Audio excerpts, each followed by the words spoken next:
અંદર વિશેષ કરીને બતાવવામાં આવી છે. એટલે આ પાકેલું ફળ અને એમાં રસ સિવાય કંઈ નથી. એટલે આને પીવો. કેવી રીતે પીવો? તો કે મુહુ રહ, દરરોજ પીવો, અખંડ પીધા જ રાખો, પીધા જ રાખો. અને કહે છે કે આમાં આમંત્રણની જરૂર નહીં.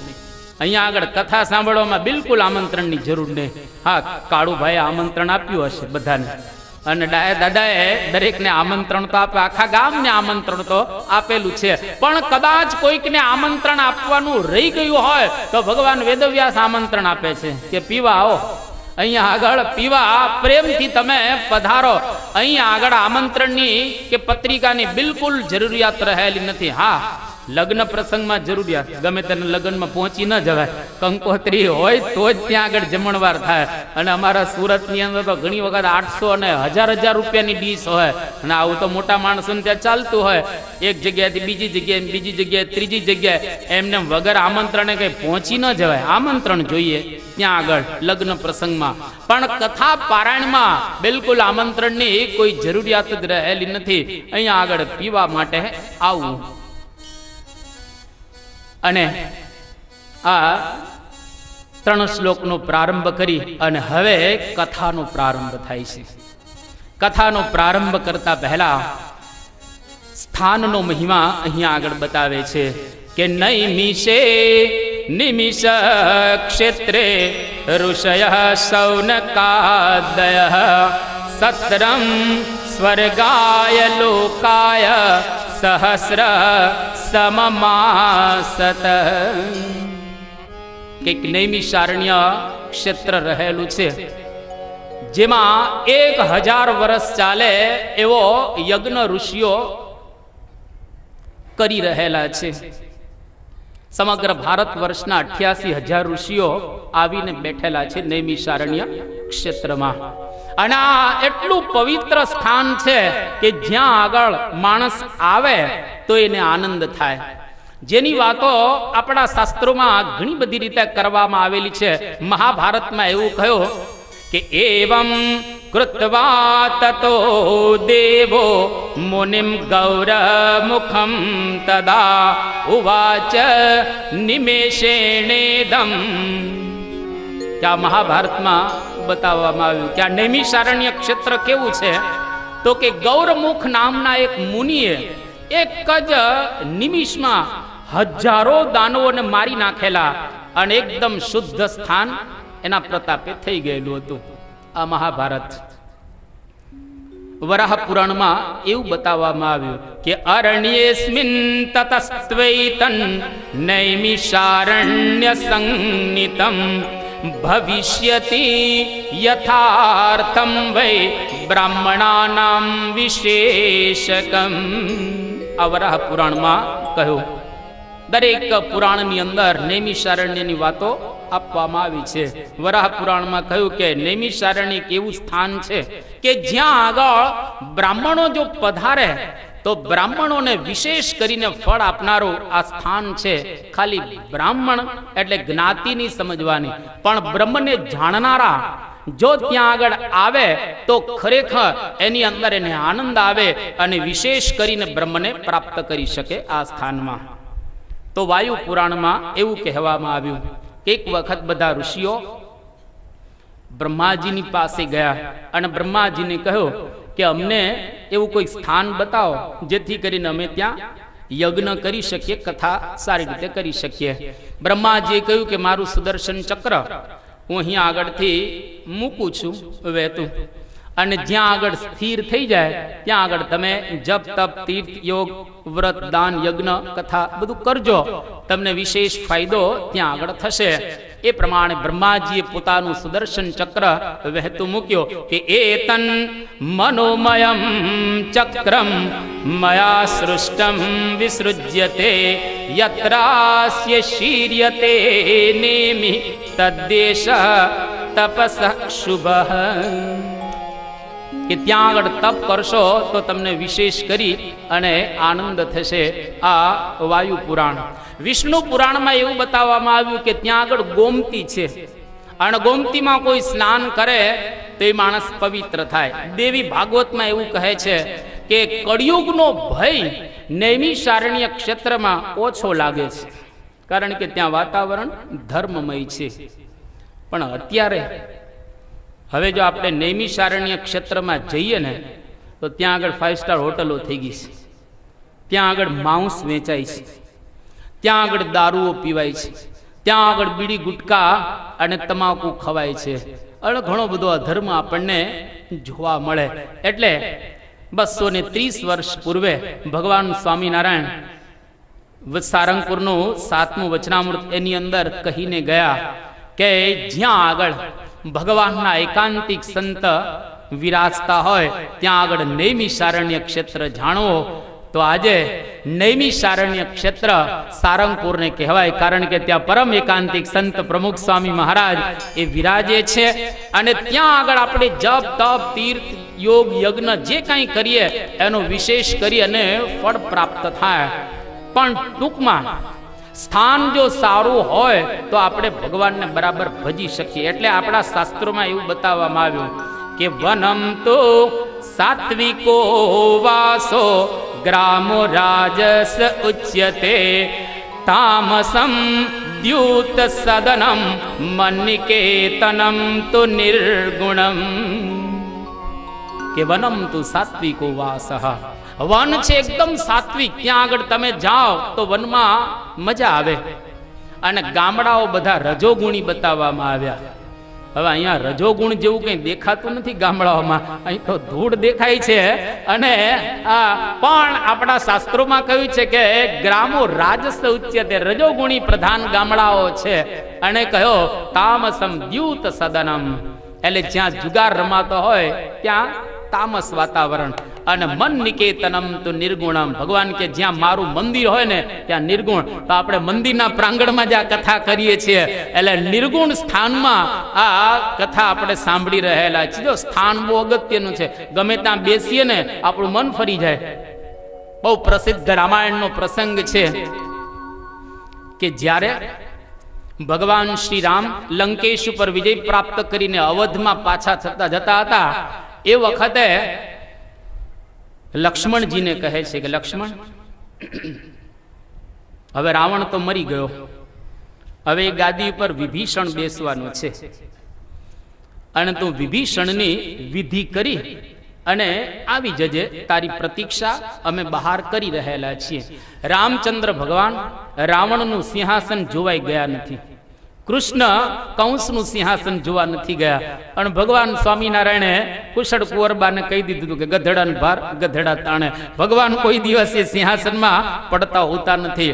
તો અહીંયા આગળ આ લક્ષ્મણજીને રામચંદ્ર ભગવાન કહે છે કે લક્ષ્મણ, તું વિભીષણને રાજ સિંહાસન ઉપર આરૂઢ કરી અને બહાર આવતો રહેજે, તારી પ્રતીક્ષા અમે કરીશું, પછી આપણે પુષ્પક વિમાનમાં બેસીને અવધ જશું. લક્ષ્મણજી કે સારું ભગવાન, જેવી આપની આજ્ઞા. અને એ વખતે ભગવાન રામ લક્ષ્મણને કહે છે કે જોજે તું ગાદી ઉપર ન બેસતો, હું ન બેસતો, એને બેસાડીને આવી જજે. લક્ષ્મણ કે જી ભગવાન. અને લક્ષ્મણજી ગયા વિધિ પુરહસર, રાક્ષસોની જે વિધિ હોય તે, અને ત્યાં વિધિ સંપન્ન થયો. અને વિભીષણ હવે રાજ સિંહાસન ઉપર બેસવાના હતા. એ વખતે વિભીષણે આગ્રહ કર્યો લક્ષ્મણજીને કે ભાઈ મારી ઈચ્છા છે, તું બેસી જે, પ્રસાદીની કરી દે પહેલા, અને ત્યાર પછી આપણે અહીંયા આગળ ગાદી પર બેસીશું. પણ લક્ષ્મણજી કે ના, રામચંદ્ર ભગવાન ના પાડી છે કે લક્ષ્મણ તું બેસતો નહીં. પણ હવે અતિ આગ્રહ થાય ને તો માણસ રહે નહીં, બહુ થોડો આગ્રહ. તમે જોજો પેલી બીડી પીધી હશે ને એ થોડોક આગ્રહ થયો કે લેને એકમાં શું વાંધો, એ કે સારું લાવ, તું જીગરજાન મિત્ર છે તો આપણે પી લઈએ.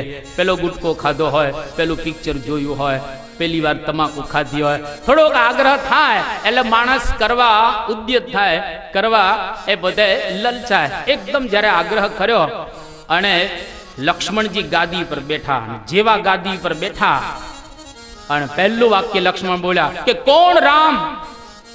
વિભીષણ સમજી ગયા કે આ લક્ષ્મણ નથી બોલતો, પણ રાવણ બોલી રહેલો છે કે કોણ રામ. ગાદી પરથી ઉતારી લીધા, અને ગાદી ઉપરથી જ્યાં ઉતાર્યા એ વખતે પાછી બુદ્ધિ એકદમ બરાબર થઈ ગઈ. નિષ્કુળાનંદ સ્વામીએ એના કાવ્યની અંદર આ લખ્યો કે પછી જોઈ લંકાપુરી દીઠી રાવણની રીધિ હતી. ગમ વિના બેઠા ગાદીએ ત્યાં તો તરત ફરી ગઈ મતી. ત્યાં સુણ્યું નગારો સેનનું શ્રી રામનું શ્રવણે કરી. કેનું નગારું એ કોણ છે મારી કાઢો એ સેનાપરી. વચન ભીસારતા મતિ રતિ પણ નવ રહી. પછી આસનથી ઉતાર્યા ત્યારે ભારે અતિ ભોઠપ થઈ. પછી જોઈ લંકાપુરી અને ગમ વિના ગાદી ઉપર બેસી ગયા તો મતિ ફરી ગયે. એટલા માટે ગમે ત્યાં બેસવું નહીં. સ્થાનનો મહિમા છે. પાંચાલ ભૂમિ એટલે અત્યારનું આ ભાલ. આ ભાલમાંથી શ્રવણ પસાર થતો હતો. એના માતા અને પિતા અંધ કાવડમાં બેઠાયેલા હતા. શાંતનું પિતા અને જ્ઞાનવતી માતા, આ બેયને કાવડમાં બેસાડીને શ્રવણ આગળ ચાલતો હતો. અને આ પાંચાલ ભૂમિમાંથી પસાર થયો એ વખતે માતા પિતાને કહે છે કે તમે મને ચાર્જ આપો, મહેનતાણું આપો, મેં તમને યાત્રા કરાવ્યા. એના માતા પિતા સમજી ગયા કે શ્રવણ નથી બોલતો, આ ભૂમિ બોલે છે, નીચે રહેલી ભૂમિ બોલી રહેલી છે. અને એ વખતે એના માતા પિતાએ શ્રવણને કહ્યું કે બેટા થોડો આગળ ચાલ, તને પૈસા આપીશું. અને શ્રવણ થોડો આગળ ચાલ્યો તો પાછી બુદ્ધિ બરાબર થઈ ગઈ, કારણ કે ભૂમિ બદલાઈ ગઈ હતી. એટલે માતા પિતાની માફી માંગી. એટલે માતા પિતાએ કહ્યું કે બેટા તારો વાંક નથી, આ ભૂમિનો વાંક હતો. એટલે ગમે ત્યાં આપણે બેસવું નહીં. અને જો ગમે ત્યાં આપણે બેસીએ તો ખરેખર આપણા વિચારો બદલાઈ જાય. એટલે ભારત વર્ષના 88,000 ઋષિઓ નૈમિષારણ્યની અંદર આ જ્ઞાન યજ્ઞ સાંભળવા માટે આવેલા છે. અને આપણે બધા આ મંદિરના પ્રાંગણની અંદર જ્ઞાન યજ્ઞ સાંભળવા માટે, કથા વાર્તા સાંભળવા માટે, પારાયણ સાંભળવા માટે આવેલા છીએ. તો અહીં આગળ નિર્ગુણ સ્થાનમાં બેઠા છીએ. અને બધા જ ઋષિઓ, એના અગ્રગણ્ય ઋષિ શૌનક એ ઊભા થયા. અને ઊભા થઈ અને સુત પુરાણીને વ્યાસાસન ઉપર બેસાડેલા હતા, એને 6 પ્રશ્ન પૂછે છે. બહુ સુંદર પ્રશ્ન, એક એક શ્લોકમાં એક એક પ્રશ્ન. શ્રુતમ હરતિ પાપાની તથારોગ્યમ પરેચ્છતિ.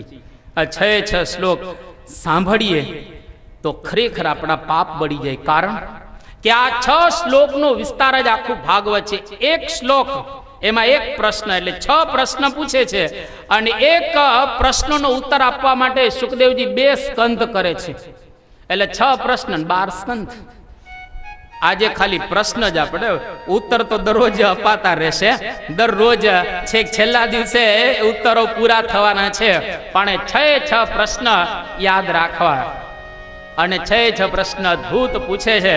સૌથી પહેલો પ્રશ્ન અહીંયા આગળ પ્રારંભ થાય છે કે તત્ર તત્રાંજસાયુષ્માન ભવતા યદ વિનિશ્ચિતમ પુંસામ એકાંતતઃ શ્રેયન તન્ન સંશેતુમર્હસી ભૂરીણી ભૂરી કર્માણી શ્રોતવ્યાની વિભાગસઃ અતઃ સાધુત્રયત્સારમ સમુદ્ધૃત્ય મનીષયા સૂત જાનાસि ભદ્રમ તે ભગવાન સત્વતામ પતિઃ દેવક્યામ વસુદેવસ્ય જાતો યસ્ય ચિકીર્ષયા તસ્ય કર્માણ્યુદારાણિ પરિગીતાનિ સૂરિભિઃ બ્રૂહિનઃ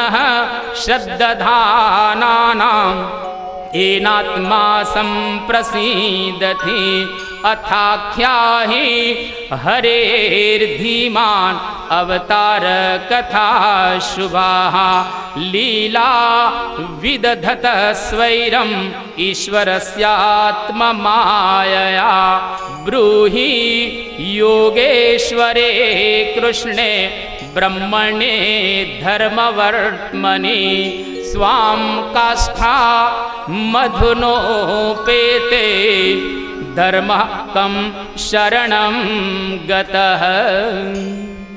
આ 6 પ્રશ્ન પૂછ્યા. સૌથી પહેલો પ્રશ્ન પૂછે છે કે આત્યંતિક કલ્યાણ કેમ થાય? પહેલો પ્રશ્ન. એકાંતતઃ શ્રેયઃ એકસ્મિન અંતઃ ઇતિ એકાંતઃ. એક ભગવાનમાં જ આપણો અંત થાય એવું આત્યંતિક કલ્યાણ કેમ થાય? પહેલો. બીજો પ્રશ્ન પૂછે છે કે શાસ્ત્રોમાં ઘણી વાતો બતાવવામાં આવી છે, એનો સાર શું છે? સાર. ઘણી વખત આપણે 7 દિવસ સાંભળીએ તો 7 દિવસમાં તો કેટલી બધી વાતો આવે, પણ એનો સાર, એનો એસન્સ, ક્વિન્ટેસન્સ શું છે એ પણ આપણને ખ્યાલ આવવો જોઈએ. ત્રીજી વાત, ત્રીજો પ્રશ્ન કે ભગવાન કૃષ્ણ એ દેવકી થકી કેમ પ્રગટ થયા? કારણ શું? ચોથો પ્રશ્ન કે ભગવાન આલોકની અંદર આવી અને કેવા કેવા કાર્ય કરે છે, એના કાર્ય શું?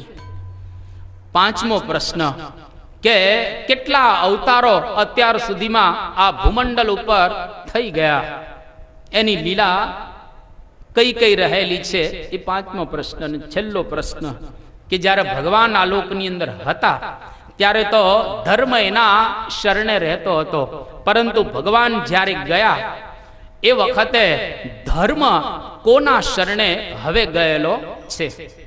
આ 6 પ્રશ્ન પૂછ્યા, એનો વિસ્તાર હવે આખું ભાગવત રહેલું છે. અહીંયા આગળ ઋષિઓને હવે સૂતજી કથા સંભળાવી રહેલા છે. જે કથા શુકદેવજીએ રાજા પરીક્ષિતજીને કહી હતી એ જ કથા સૂત પુરાણી શૌનકાદિક ઋષિઓને કહી રહેલા છે. અને પ્રારંભમાં અહીંયા આગળ કહે છે કે હવે હું તમને કથા સંભળાવું છું કે આ દ્વાપર યુગની અંદર આ કથાનો પ્રારંભ થયો હતો. અને એ યુગની અંદર રાજા પરીક્ષિત પોતાની રાજ્ય લક્ષ્મીનો પરિત્યાગ કરી અને ગંગા મૈયાને કિનારે આવી ઉત્તર બાજુ મુખ રાખી અને બેસી ગયો હતો. અને શુકદેવજીએ એમને 7 દિવસ ભાગવત આ પ્રમાણે સંભળાવ્યું હતું. અને એ શુકદેવજીના પિતા ભગવાન વેદવ્યાસ, જેની ઉત્પત્તિની કથા અહીંયા આગળ થોડીક રજૂ કરવામાં આવેલી છે કે ભગવાન વેદવ્યાસ જેનો જન્મ પરાશર અને સત્યવતી થકી થયેલો એક દ્વીપ ઉપર, ટાપુ ઉપર, એટલે એને કૃષ્ણ દ્વૈપાયન કહેવામાં આવે છે. વર્ણ કાળો હતો અને દ્વીપ ઉપર પ્રગટ થયા હતા એટલે કૃષ્ણ દ્વૈપાયન. અને કૃષ્ણ દ્વૈપાયન પોતાના શમ્યાપ્રાસ નામના આશ્રમમાં બેઠેલા હતા. એણે ઘણા બધા કામ કર્યા. વેદધાત યજ્ઞ સંતત્યે વેદમ એકમ ચતુર્વિધમ. એક વેદ હતો આપણે ત્યાં, ઋગ્વેદ. એમાંથી અન્ય 4 વેદનું નિર્માણ કર્યું. આ એક મત. બીજો મત એવો છે કે 4 હતા. ત્રીજો મત એવો રહેલો છે કે વેદ ત્રય ઋગ યજુ ને સામ 3 હતા ને અથર્વ વેદને આધુનિક ગણવામાં આવે છે, કારણ કે 10મ મંડલ એનું આધુનિક રીતે લખાયેલું છે. એવા ઘણા બધા પુરાવાઓ રહેલા છે. પણ ટૂંકમાં વેદ ત્રય આપણે ત્યાં ભારત વર્ષની અંદર વિદ્વાનોમાં બહુ જ પ્રસિદ્ધ છે, એમાં આપણે પડતા નથી. પણ ભગવાન વેદવ્યાસે વેદનું વિભાજન કર્યું અને માણસો સમજી ન શક્યા વેદને, કારણ કે અઘરા છે. એટલે આપણા ભારતમાં તમે જોજો, બ્રાહ્મણો પેલા 4 વેદ ભણતા એટલે એને ચાતુર્વેદી બ્રાહ્મણ કહેવામાં આવતા. કે આ ચાતુર્વેદી બ્રાહ્મણ છે એટલે 4 વેદ ભણતા. પણ જ્યારે સતયુગ પૂર્ણ થયો એ વખતે ત્રેતાયુગનો પ્રારંભ થયો. માણસની બુદ્ધિ ક્ષીણ થઈ, ઓછી થઈ, એટલે બ્રાહ્મણો વેદને ધારણ કરી શકતા ન હતા. એટલે એક છૂટી ગયો વેદ, એટલે ત્રિવેદી બ્રાહ્મણ. ત્રિવેદી એટલે 3 વેદ હવે આવડે છે, એક નથી આવડતો. પણ જ્યારે ત્રેતાયુગ પૂરો થયો એટલે દ્વાપર યુગનો પ્રારંભ થયો, એટલે ઓર એક છૂટી ગયો, એટલે દ્વિવેદી બ્રાહ્મણ, 2 વેદને જાણનારા. અને દ્વાપર યુગ પૂરો થયો, કળિયુગમાં આપણે પ્રવેશી ચૂકેલા છીએ. એટલે આપણે ને કે આ વેદીઓ છે, એટલે અત્યારે જુદા અર્થમાં વપરાય છે. પણ ટૂંકમાં હવે એને એક વેદ આવડે છે, બાકી કંઈ આવડતું નથી. અને જ્યારે કળિયુગ મધ્ય ભાગમાં પહોંચશે, 12મા સ્કંદમાં આપણે એનું વર્ણન સાંભળીશું, એ વખતે મધ્ય ભાગની અંદર જ્યારે કળિયુગ પહોંચશે એટલે વેદ બધું ભૂલાઈ જશે અને વેદનું ઊંધું દવે અટક રહેશે, બાકી બધો કાર્યક્રમ એ પૂરો થઈ જશે. કારણ કે ભગવાન વેદવ્યાસે આ જ્ઞાન આટલું બધું આપ્યું, વેદના 4 વિભાગ કર્યા, પણ લોકો ન સમજી શક્યા. બ્રહ્મસૂત્ર જેવો અદ્ભુત ગ્રંથ બનાવ્યો ઉપનિષદોના વાક્યોને વ્યવસ્થિત કરવા માટે અને એની વચ્ચે આવેલો વિરોધ એને ટાળવા માટે બ્રહ્મસૂત્ર બનાવ્યું. લોકો ન સમજી શક્યા, સ્મૃતિ ગ્રંથો બનાવ્યા. પછી ભગવાન વેદવ્યાસે વિચાર કર્યો કે લોકોને કંઈક સમજાય ને એવો ગ્રંથ બનાવે, એટલે મહાભારત રચ્યો અને 1 લાખ શ્લોકનો આ ગ્રંથ. અને ભગવાન વેદવ્યાસે કહ્યું કે યદ ઈહાસ્તિ તદ અન્યત્ર યન્નેહાસ્તિ ન તત કુત્રચિત ધર્મે ચાર્થે ચ કામે ચ મોક્ષે ચ ભરતર્ષભ. કે આ ધર્મ, અર્થ, કામ અને મોક્ષ 4ની વાતો જે મહાભારતની અંદર કરવામાં આવેલી છે એ જ અન્યત્ર જગતમાં ફેલાયેલી છે, મહાભારતમાં નથી, એ ક્યાંય નથી. એટલા માટે વ્યાસોચ્છિષ્ટમ જગત સર્વમ. દુનિયામાં બધા વ્યાસનું એઠું જ વાપરે છે. આ કથાકારો બધા વ્યાસનું એઠું જ વાપરે છે. કવિઓ બધા, મનીષીઓ બધા, કાવ્યકારો બધા, વિદ્વાનો બધા જ વ્યાસનું એઠું વાપરી રહેલા છે. એટલે વ્યાસ આદ્ય કહેવાય અને એ જ્ઞાનનું મૂર્તિમાન સ્વરૂપ કહેવાય. એટલે જ ગુરુ પૂર્ણિમાનો ઉત્સવ આપણે ઉજવીએ છીએ એના માનમાં. તો એ ભગવાન વેદવ્યાસ એકદમ આટલું બધું બનાવીને ઉદાસ થઈ ગયા અને સમ્યાપ્રાસ નામનો આશ્રમ એના ઉદાસ બેઠેલા હતા. અને એ વખતે વ્યાસજી અંદર શોધે છે કે હું ઉદાસ કેમ થઈ ગયો. કે તથાપી બત મે દેહિયો યાત્મા ચૈવાત્મના વિભુઃ અસંપન્ન ઈવયા ભાતિ બ્રહ્મવર્ચસ્ય સત્તમ. ઘણી વખત માણસ ઉદાસ થતો હોય છે, ધંધામાં ખોટ આવે, એમ્બ્રોડરી મશીન લીધું હોય ન ચાલતું હોય તો પાછો ઉદાસ થઈ જાય, વરસાદ ન વરસે એટલે ઉદાસ થઈને બેઠો હોય, અને કોક વખત પેલા તીડ આવે, કોઈ પશુ પંખી ખાઈ જાય તો ઉદાસ થઈને બેઠેલા હોય, ઘરમાં સળગી જાય, કંઈક ધંધામાં ખોટ આવે, આ રીતે માણસ ઉદાસ થઈ જાય. પણ એ ઉદાસીનતા બહાર તપાસે, અંદર આપણે ઉદાસ છીએ એ કોઈ તપાસતા નથી. ભગવાન વેદવ્યાસે અંદર તપાસ કેવું આ કારણ શું છે, અને જ્યાં તપાસવાનો પ્રારંભ કર્યો ત્યાં જ નારદજી આવ્યા. અને ભગવાનના સંતો છે ને ફરતા જ હોય છે, એનું કામ જ આ. થોડી વાર જમરાળા હોય, થોડી વાર તાજપુર હોય, થોડી વાર બીજા ગામમાં ફરતા હોય. કેમ તો કે એનું કામ જ એ રહેલું છે કે બધી જગ્યાએ જઈ જઈ અને લોકોની ઉદાસીનતા એ ટાળે. એટલે નારદ આવ્યા. એટલે સંતોએ બહુ સરસ ગાયો કે જીરે પ્રભુ સંગે પ્રીત વધારવા,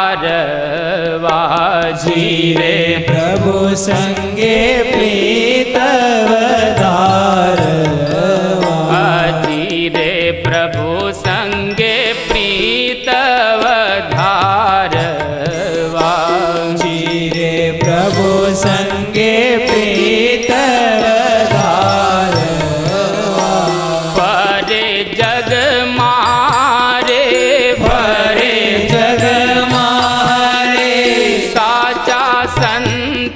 સુજાણ પરમાત્મા પ્રીછાણવા, પરમારથી રે પરમારથી રે આપે પદ નિર્વાણ, સંતથી મહાસુખ પામી. જીરે સંતથી મહાસુખ પામી, જીરે સંતથી મહાસુખ પામી, જીરે સંતથી મહાસુખ પામી.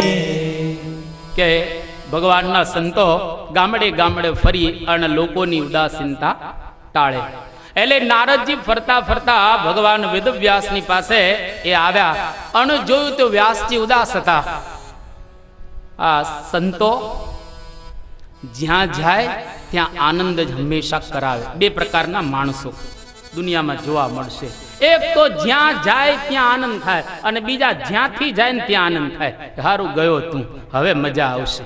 અને સંતો જ્યાં જાય બધાને આનંદ કરાવે.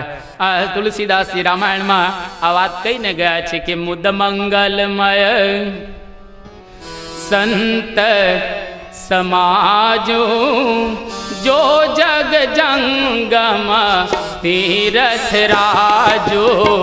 મુદ મંગલમય સંત સમાજો જો જગ જંગમ તીરથ રાજો. મુદ મંગલમય સંત સમાજો જો જગ જંગમ તીરથ રાજો.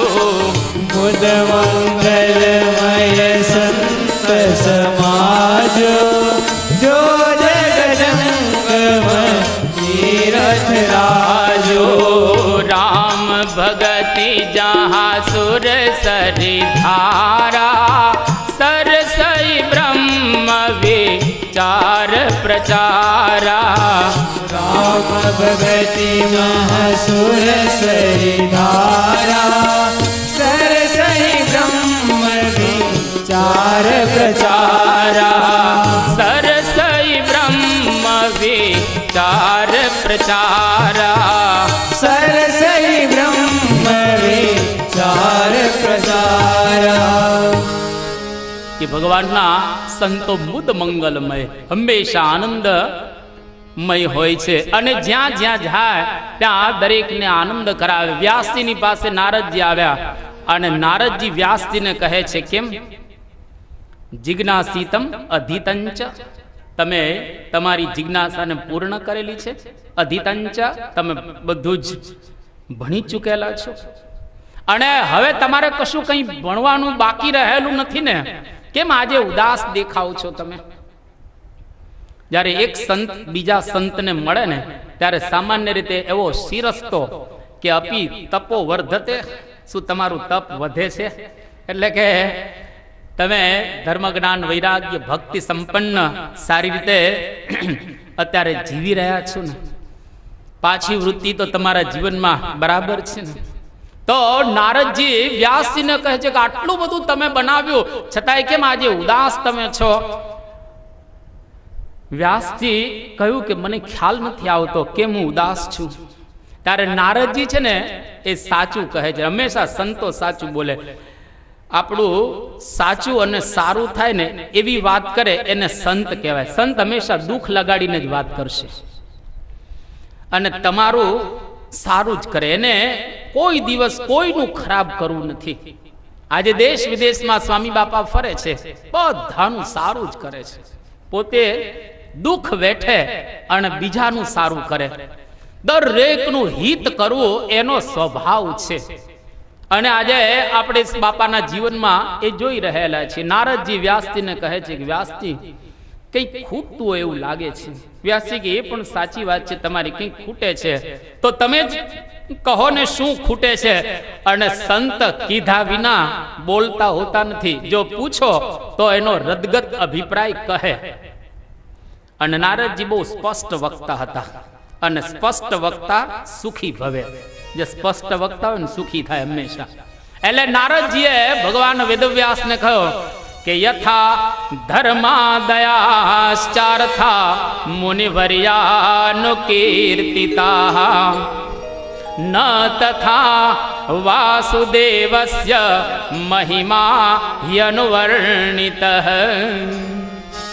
હે વ્યાસજી, તમે ધર્મ અર્થ કામ આ બધાની વાતો ખૂબ કરી છે ગ્રંથોમાં, પણ તમે ભગવાન વાસુદેવનો મહિમા નહીં યનું વર્ણિત, બરાબર વર્ણન નથી કર્યો એનું. અને મહાભારતમાં ભગવાનના ચરિત્રોની વાત કરી, પણ જેવા ચરિત્રો ગાવા જોઈએ એવા મહાભારતમાં ગાયા નથી તમે. કૃષ્ણ ભગવાનને મુઠ્ઠી ઉચેરા માનવી તરીકે મહાભારતમાં તમે બિરદાવ્યા, પણ એના લીલા ચરિત્રોનું ગાન બરાબર કર્યું નથી. એટલા માટે જે વાણી ભગવાનના યશને ન ગાય એ વાણી કેવી ગણાય? તો કે વાયસમ તીર્થમ ઉશંતિ ન માનસાહા. એટલે કે માન સરોવરના હંસો, પરમહંસો એ વાણીની અંદર રમમાણ ન કરે. જે વાણી ભગવાનના યશનું ગુણગાન ન કરે, એ કાગડાઓને જ્યાં આગળ કાગવાસ નાખી અને જે ગંદી જગ્યા હોય ને એવી જગ્યા કહેવાય, એવી વાણી કહેવાય. એટલા માટે તમે ભગવાનના ચરિત્રોનો એક ગ્રંથ બનાવો. નારદજી વ્યાસજીને ભગવાનના ચરિત્રોની વાત કરે છે કે ભગવાનના ચરિત્રોમાં શાંતિ રહેલી છે. લીલા ચરિત્રોનું ગાન કરીએ, પાન કરીએ તો આપણને શાંતિ થાય. આપણા સંપ્રદાયમાં કેટલા એવા પ્રસંગો પ્રસિદ્ધ છે. મુક્તાનંદ સ્વામી, સ્વરૂપાનંદ સ્વામી, જે લોકોને પણ અશાંતિ થઈ ત્યારે શ્રીજી મહારાજ એમણે ચરિત્રોની વાત કરે છે. પ્રથમના 3જા વચનામૃતમાં મહારાજે લીલા ચરિત્રોની વાત કરી. પ્રથમના 38મા વચનામૃતમાં શ્રીજી મહારાજ કહે છે, જાજુ ન સમજતો હોય એને તો ભગવાનના લીલા ચરિત્રોનું ગાન કરવું એ શ્રેષ્ઠ ઉપાય છે. ભગવાનના ચરિત્રો આપણે જો સાંભળીએ કે એનું ગાન કરીએ તો એના દ્વારા શાંતિ થાય. ઘણી વાતો નારદજી વ્યાસજીને કહે છે અને નારદજી પોતાનું જ વૃત્તાંત કહે છે. ઘણી વખત સંતો, મહાન સંતો પોતાની વાત દ્વારા સમજાવવા માંગતા હોય છે. ત્યાં આગળ આત્મ પ્રશંસા, આત્મશ્લાઘા નહીં સમજવાની. કોઈ ડોક્ટર આવીને બેઠેલો હોય સભામાં અને કોઈક માણસને તકલીફ થાય અને ડોક્ટર બોલે કે હું ડોક્ટર છું, એની પ્રશંસા છે. તમને તકલીફ છે અને તમારી તકલીફ દૂર કરવી હોય તો હું ભણેલો છું, તમારી તકલીફ દૂર કરી શકું. તો કોઈ પણ માણસને ક્યારેક તકલીફ થાય અને સંતો કદાચ પોતાની વાત કરે ત્યારે સમજવો એની તકલીફને દૂર કરવા માટે બોલે છે, એ આત્મશ્લાઘા નથી કરતા. નારદજીએ કહ્યું કે મારો જ અનુભવ તમને કહું છું કે હું કાન્યકુબ્જ નગરની અંદર કલાવતી નામની દાસી એનો પુત્ર હતો અને હું આ પ્રમાણે મારા ગામની અંદર એક વખત સંતો આવ્યા. મારી ઉંમર 5 વર્ષની અને હું સંતોની સેવા કરતો, ભજન કરતો, ભક્તિ કરતો. સંતો મારી ઉપર રાજી થયા અને સંતો જમી લે ત્યાર પછી મને પ્રસાદી આપતા અને સંતોની પ્રસાદી જમ્યા પછી મને આમ એકદમ આનંદ આવતો અને મારું મન એકદમ વિશુદ્ધ થયું. 5 જ વર્ષનો હતો પણ છતાંય હું ચંચળતાનો ત્યાગ કરીને સંતોની સેવા કરતો હતો. અને પછી સંતો તો ગામમાંથી જતા રહ્યા અને મારી માતા ગાય દોવા માટે ગઈ અને પાછી જ્યારે આવતી હતી અને સર્પદંશ થયો, માતા મૃત્યુ પામી. અને પછી હું ઘરેથી નીકળી ગયો અને રસ્તાની અંદર એક ઝાડ આવ્યું. ઝાડના છાંયે શાંતિથી બેઠો હતો અને સંતોએ જે વાત કરેલી હતી એનું મનન કરતો હતો. અને એ વખતે ભગવાને મને દર્શન આપ્યા અને મેં ભગવાનને કહ્યું કે ભગવાન બસ અખંડ તમે આવી રીતે દર્શન આપતા રહો. ત્યારે ભગવાને કહ્યું કે નારદ, આ જન્મમાં તને ખાલી મારા દર્શન થયા, આવતા જન્મની અંદર જા તને સાક્ષાત્કાર થશે. અને પછી નારદ કે મારો અંતકાળ આવ્યો, હું ધામમાં ગયો અને બીજા જન્મની અંદર બ્રહ્મા થકી મારી ઉત્પત્તિ થઈ માનસ પુત્રના રૂપમાં અને ભગવાને મને વીણા આપી અને આ વીણા લઈ અને બધી જગ્યાએ હું ફરી રહેલો છું અને એક કીર્તન ગાય અને પછી વાત કરું. 2 શૈલી છે વાત કરવાની, એક નારદ શૈલી ભારત વર્ષમાં અને એક વ્યાસ શૈલી. વ્યાસજી શ્લોક બોલી અને પછી ભગવાનની વાતો કરે, નારદજી કીર્તન બોલી અને પછી ભગવાનની વાતો કરે. નારદ શૈલી અને વ્યાસ શૈલી 2 શૈલી આપણે ત્યાં ભારત વર્ષમાં પ્રસિદ્ધ થઈ. અને નારદજી કહે છે કે વ્યાસજી, મારો અનુભવ છે કે જેનાથી રોગ થયો હોય એ જ વસ્તુનું જો ચિકિત્સાપૂર્વક પાન કરવામાં આવે તો રોગ શાંત થાય. જેના દ્વારા સંસારની ઉત્પત્તિ થાય છે એ જ સંસારને શાંત કરવો હોય તો વચ્ચે માત્રા ભળવી જોઈએ. અને માત્રા કઈ તો કે સંતની માત્રા. સંતો જો જીવનની અંદર પ્રવેશે અને એનો જો સંગ આપણને થાય તો ખરેખર જીવનમાં આનંદ થઈ જાય. આ મારો પોતાનો અનુભવ છે. એટલા માટે શાસ્ત્રોમાં કહ્યું કે સંત મળે ને એવું કોઈ સુખ નહીં અને તમે દરિદ્ર હો ને એવું કોઈ દુઃખ નહીં. આ પણ શાસ્ત્રોમાં બતાવવામાં આવ્યું. તુલસીદાસજી પણ રામાયણમાં આ વાત કરી કે સંત મિલન સમ સુખ જગ નાહી, નહીં દરિદ્ર સમ દુઃખ જગ માહી. સંત મિલન સમ સુખ જગ નાહી, નહીં દરિદ્ર સમ દુઃખ જગ માહી. સંત મિલન સમ સુખ જગ નાહી, નહીં દરિદ્ર સમ દુઃખ જગ માહી. સંત મિલન સમ સુખ જગ નાહી, નહીં દરિદ્ર સમ દુઃખ જગ માહી. નહીં દરિદ્ર સમ દુઃખ જગ માહી. નહીં દરિદ્ર સમ દુઃખ જગ માહી. નારદજી કહે સંત મળે એવું કોઈ સુખ નથી. અને વ્યાસજીને નારદજી પોતાના ચરિત્રની ઘણી વાતો કરી અને વ્યાસજીને કહે છે કે તમે ભગવાનના ચરિત્રોનો એક ગ્રંથ બનાવો, જેની અંદર ભરપૂર ભગવાનના ચરિત્રો ભરેલા હોય. અને વ્યાસજીએ નારદજીની આ વાત સાંભળી અને નારદજીએ ફક્ત ચતુશ્લોકી ભાગવતનો ઉપદેશ આપ્યો.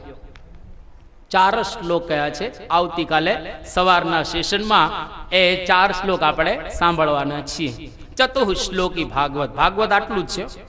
આ 7 દિવસ સવારે 3 કલાક ને સાંજે 3 કલાક ચાલે, પણ મૂળ તો 4 શ્લોક રહેલા છે. પણ 4 શ્લોક સમજવા જરા અઘરા છે, એટલે એનો વિસ્તાર આ કરવામાં આવેલો છે.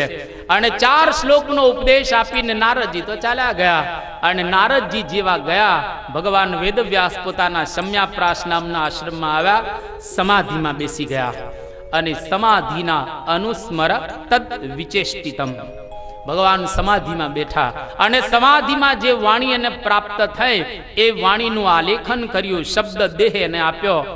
અને જ્યારે આખું ભાગવત રચાઈ ગયું, સંપૂર્ણ પૂરું થઈ ગયું, 12 સ્કંધ, 335 અધ્યાય અને 18,000 શ્લોક.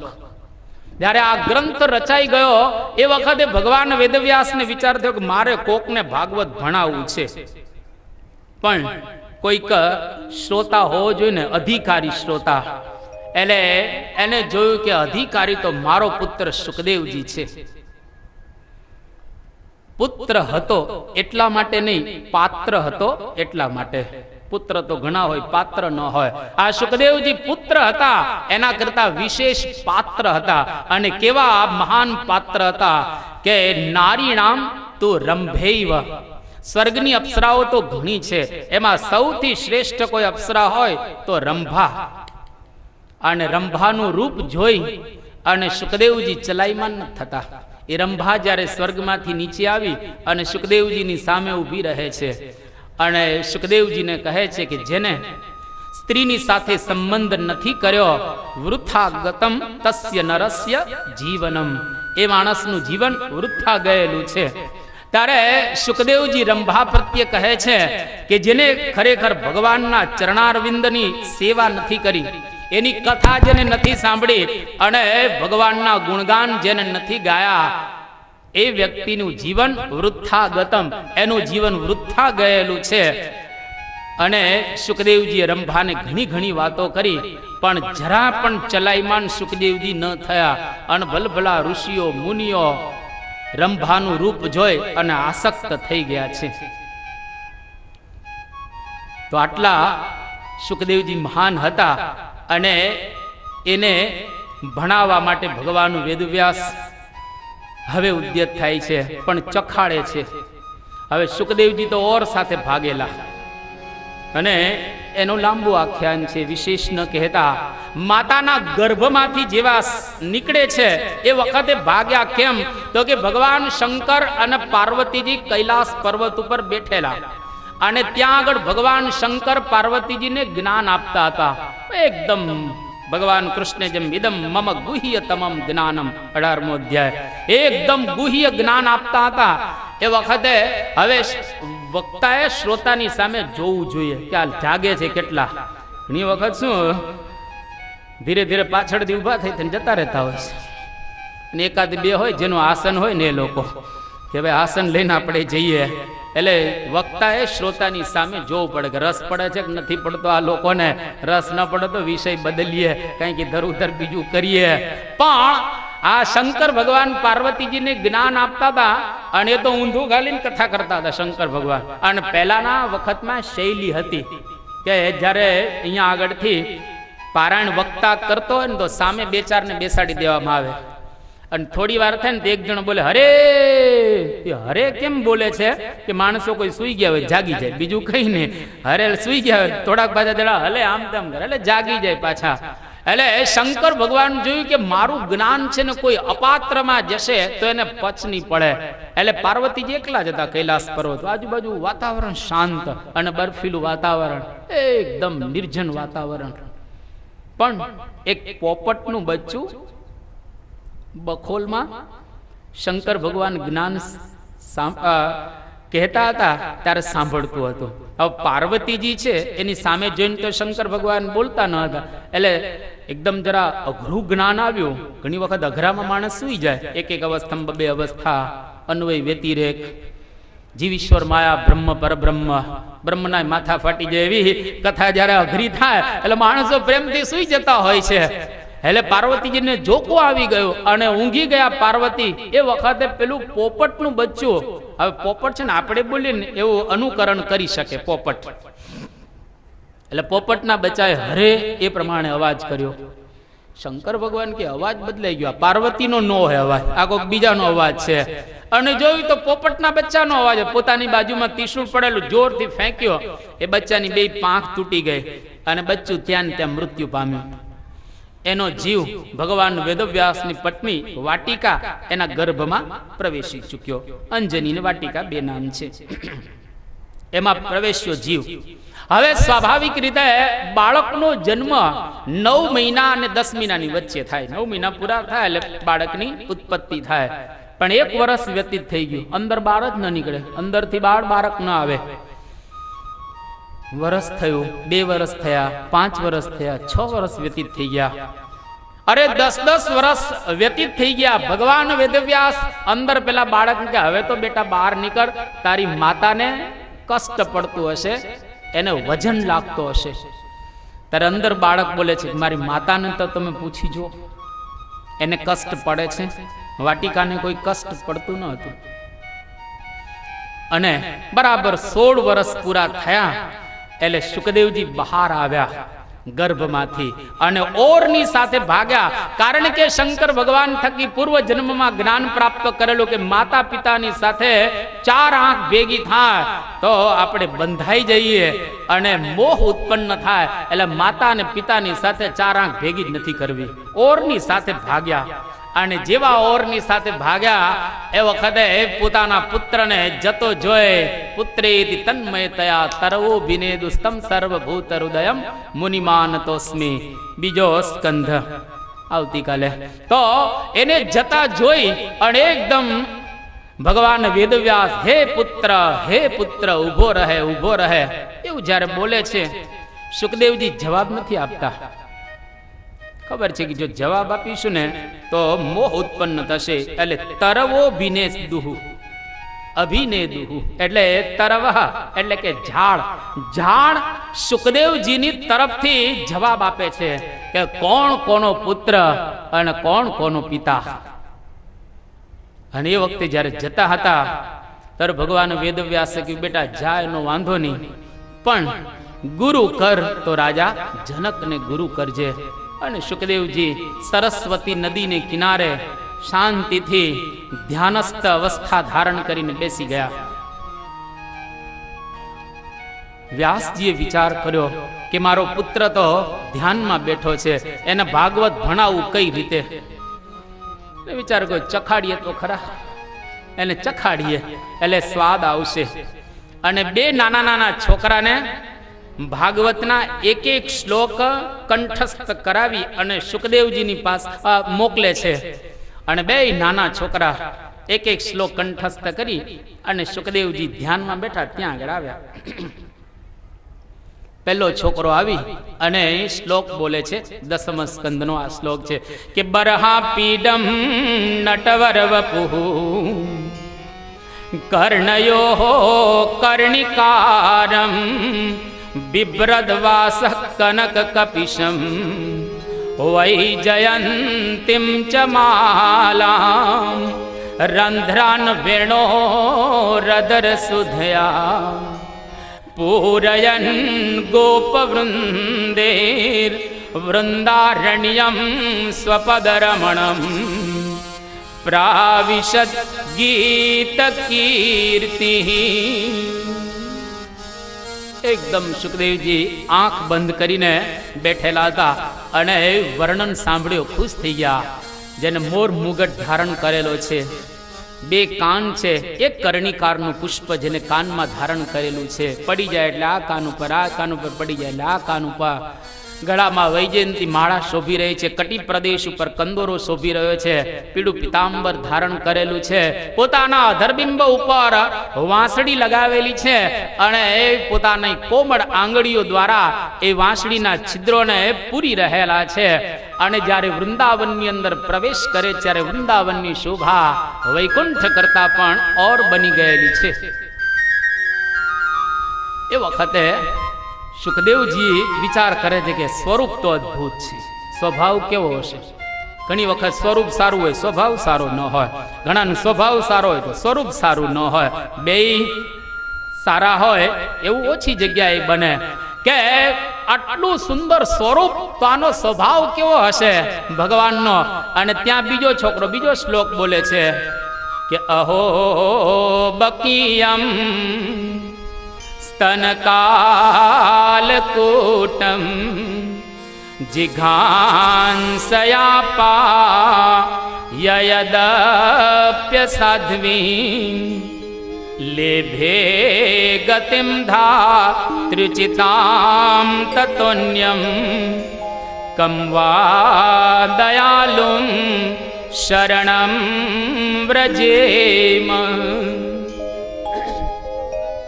ત્યાં તો સ્વભાવે સરસ છે. અહો બકીયમ, ઈયમ બકી એટલે કે બકાસુરની બેન પૂતના. આ પૂતના પોતાના સ્તન ઉપર ઝેર ચોપડીને આવેલી મારવા માટે, અને છતાંય પણ ધાતૃચિતામ પોતાની માતા યશોદા તુલ્ય ભગવાને એને ગતિ આપી. કંબવા દયાલુમ શરણમ વ્રજેમાં. આના કરતા વધારે દયાળુ કોણ કહેવાય? મારનારને ભગવાન તારે એવો દયાળુ કોણ હોય? એટલે સ્વરૂપે સારું છે અને સ્વભાવે સારો છે, બે સારા છે. અને આંખ જ્યાં ખોલી તો સામે 2 છોકરા નજીક બોલાવે. આ શ્લોક ક્યાંથી લાવ્યા? તો કે આ તો ભાગવત સંહિતાના શ્લોક છે. સુખદેવજી એકદમ ચમક્યા કે ઋક સંહિતા, યજુઃ સંહિતા, સામ સંહિતા, અથર્વ સંહિતા, પૌષ્કર સંહિતા, જયાખ્ય સંહિતા, આ બધી સંહિતાઓ તો સાંભળેલી છે, પણ આ ભાગવત સંહિતા ક્યાંથી લાવ્યા? એ કે તમે ગયા ને ઘરેથી, ત્યાર પછી તમારા પિતાશ્રીએ આ સંહિતાનું નિર્માણ કરેલું છે. આ તો સેમ્પલ છે, સેમ્પલ. માલ તો ગોડાઉનમાં છે. આ તો ખાલી શોરૂમના 2 શ્લોક જ છે. માલ તો ગોડાઉનમાં ભરેલો છે. આવા તો 18,000 શ્લોક